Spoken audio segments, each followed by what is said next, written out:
I asked Bing to write a brief synopsis for an imaginary 3-act Shakespeare play based on the UK COVID enquiry. This is what it came up with. The Tragedy of Boris and the Plague, a play in 3 acts, devised by Bing A.I. after a silly idea by Sean Macreavy. The play begins with a prologue by a chorus, who introduces the setting of London in 2020, where a deadly plague has spread from China and threatens the lives of many. The chorus also introduces the main characters: Boris, the King of England, who is vain, foolish, and ambitious; Hancock, his loyal Minister of Health, who is secretly in love with Boris's wife; Whitty, the wise and prudent Chief Medical Officer, who advises Boris to take swift and strict measures to contain the plague; and Cummings, the cunning and ruthless Chief Advisor, who plots to overthrow Boris and seize power. The first scene shows Boris holding a council with his ministers, where he dismisses Whitty's warnings and mocks the plague as a minor inconvenience. He declares that he will not impose any lockdowns or restrictions on his people, and that he will continue to shake hands with everyone he meets. He also announces that he will host a lavish banquet to celebrate his birthday, and invites all his friends and allies to attend. The second scene shows Hancock meeting with Cummings in secret, where he reveals his love for Boris's wife and asks for Cummings's help to win her over. Cummings agrees to help him, but only if Hancock will betray Boris and join his conspiracy. Hancock hesitates, but eventually agrees to Cummings's terms.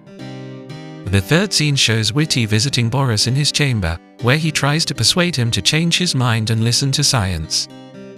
He tells him that the plague is spreading rapidly and that many people are dying. He also warns him that Cummings is plotting against him and that he should be careful of his enemies. Boris refuses to believe Whitty and accuses him of being a traitor. He orders him to leave and never return. Act 2. The play continues with another chorus, who narrates the events that happened between the first and second acts. The chorus tells how the plague worsened and killed thousands of people, including many of Boris's friends and allies.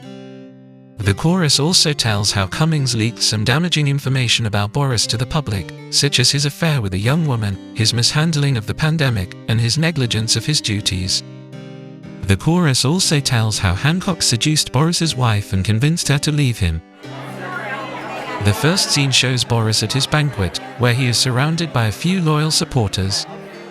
He tries to act cheerful and confident, but he is secretly worried and depressed. He receives a letter from his wife, who tells him that she has left him for Hancock and that she hates him. He is shocked and heartbroken by this news.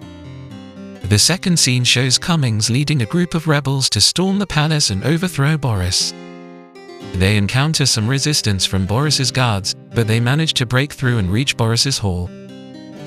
The third scene shows the confrontation between Boris and Cummings. Cummings accuses Boris of being a tyrant, a liar, and a murderer. He demands that Boris abdicate his throne and surrender his power. Boris refuses to do so and defends himself against Cummings's charges. He claims that he did everything for the good of his country and his people.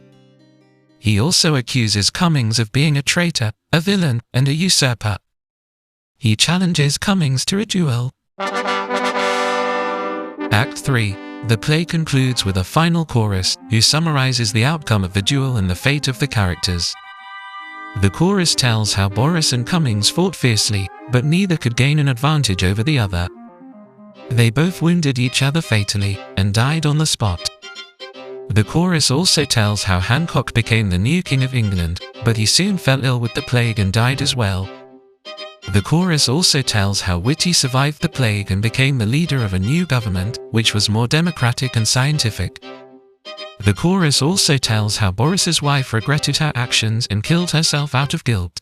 The play ends with an epilogue by Whitty, who addresses the audience directly. He reflects on the lessons learned from the tragedy of Boris and the plague. He urges the audience to be wise, humble, and compassionate in times of crisis. He also warns them not to repeat the mistakes of the past or fall prey to false leaders or false promises. He bids them farewell and hopes for a better future.